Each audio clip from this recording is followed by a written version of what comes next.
Being an artist sucks. Hello, everybody. You don't know my name, but you can call me Val. Welcome or welcome back to my channel. Let me just begin this video by saying that I love being an artist and the power it gives me. I can create nearly anything I want and just get my ideas down on paper. But what happens when an artist runs out of ideas? This brings me to my first topic, art block. This is something that I've been dealing with a lot for the past few months. I sit down, grab my sketchbook, and I can't think of what to draw. Nothing comes to my mind. At least for me, art block is having the motivation to draw, but not the inspiration. There are times where I don't want to do anything except draw, but no matter how many hours I spend scrolling on Pinterest, I can't think of a single thing to draw. I just can't get my pencil on the paper and create something. This is what inspired this video. I didn't know what to make for lore-related content, so might as well make a video about this. When I know what to draw and I have the right combination of motivation and inspiration, it's great. I create a piece and I usually really like it. When I have a clear image in my mind of what to draw, I can put it on paper. When I can't do that, however, I feel lazy. I feel like I'm not doing enough. I am, of course, not the only person to deal with this. Not even close. Most, if not all, artists have this issue. I have this bad habit of often trying to force it, and when I do, I end up with a piece I'm not proud of, or I just scrap it before I can even finish. I can't imagine how much it feels for a professional artist to be dealing with this. The pieces that will be in this video were made with both motivation and inspiration, so they're some of my better pieces, aside from the lack of a background. It's not a secret that art block is one of the biggest problems among artists, and it's one of the most common. While I don't know how to get rid of it, and it's different for everyone, I can say that if you're dealing with art block, the best thing you can do is probably just take a break and stop drawing for a bit until a new idea comes to you. If you try to force it, you can very easily get burnt out. Okay, so this is my first drawing of the video, and it's of my OC Rowan, obviously. I feel like I was a little lazy on this one. I feel like I could have done the clothing a bit better, and I feel like the proportions in the face could have been a bit better, but overall, not too bad. It's not my worst piece. Alright, my next issue is comparison. A lot of times, I find that artists compare themselves to others, which causes them to think less of themselves. There are so many great artists out on the internet, and it can feel very overwhelming to see their work and compare it to your own.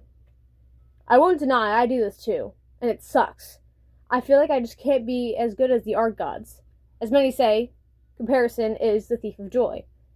It's not just an issue for artists. It's there for everyone. It develops insecurity. As an artist, comparing myself to others makes me obsess over trying to make every piece of art I make perfect.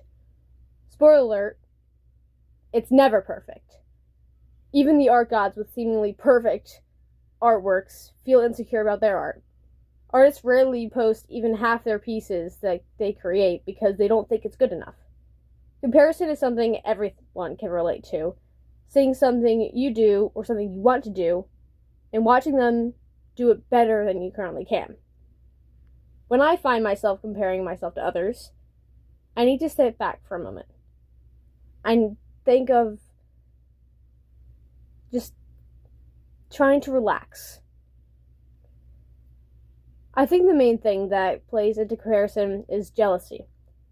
Sometimes I need to remind myself not to let my jealousy take over. I think that's one of the things I most dislike about myself. I wish I didn't get as jealous as other people so easily, and I wish I didn't compare myself to others so much. I have to remind myself that everyone progresses at their own pace, and even though I'm not at their level yet, it doesn't mean that I never will. So I have to remind myself just to appreciate others' art, so I can then appreciate my own. Fortunately, I don't find this happening to me too much. I'm usually able to look at someone else's work and just appreciate it. Look at how beautiful it is and just feel good for the artist,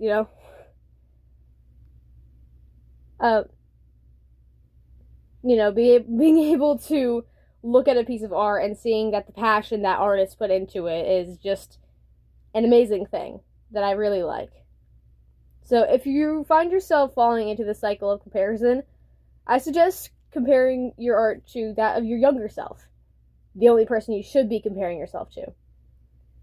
If you like someone else's work, find out exactly what you like about it. Once you figure that out, do a few studies trying to implement it into your own art. This is my second art piece featured in this video. I definitely like this one more than the other. So far, I think she ended up looking really cute, and I think the metal effect is pretty well done for, at least for my skill. I'm not very strong with my metal rendering yet, so I think I did pretty good. I also really like the highlights that I added. I think it looks really nice. My last topic plays into the previous one. This topic is the imposter syndrome and not thinking your art is good enough. I struggle with this very often. A lot of the time, I cringe looking back at my art because all I see is the flaws. I know it's technically good, but I always feel like I could have done better. When you're staring at your own piece for so long, you're gonna end up seeing what you think you're seeing, because every little flaw, every bad thing is gonna jump out at you, and you're gonna notice things that most people won't. I only post a small portion of my art myself because I rarely finish my art, and when I do, I only sometimes like the result. Especially when compared to the masters, my art feels bland, boring in a way. I love when artists add detail after detail to their art, but I don't have that skill set yet. See how this is all coming together? You feel like something is wrong about your art, so you go online and look at other people's art, just to find yourself comparing your art to theirs, making you feel bad. You feel bad, so then you try to make more drawings, but then you don't know what to draw. What happens when you don't know what to draw? You go on Pinterest. What happens when you go on Pinterest? You see beautiful art that you find much better than your own, and you compare yourself. And the cycle goes on, and on, and on. Again, I love being an artist. I think it gives me a chance to give the world what others couldn't. It gives me a chance to bring my stories to life. But nothing comes with downsides. Do I dislike being an artist? No. It can be quite annoying at times, but I still love it no matter what.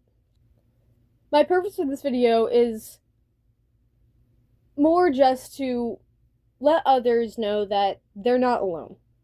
We're all dealing with our own problems, our own lack of ideas, our own insecurities, but that's just how it is. So, you gotta find a way around it and just know that you're not alone.